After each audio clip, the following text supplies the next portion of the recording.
இந்த படத்தில் பாட்டு எழுதியிருக்க ஒரு பாட்டு, பக்கத்தில் ஒரு அழகான பெண்ணை வைத்து கொண்டு நீங்கள் அதை கவனிக்காமல் போகிறது மாதிரி ஒரு தண்டனை வேறு எதுவுமே கிடையாது.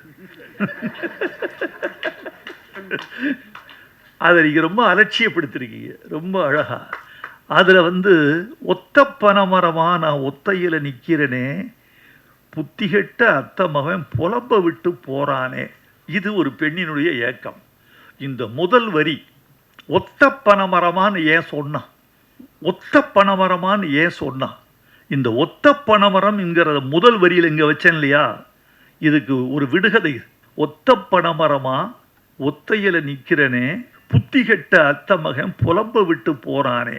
இந்த முதல் வரிக்குடைய விடுகதையை கடைசி வரியில விட சொல்லியிருக்கேன்.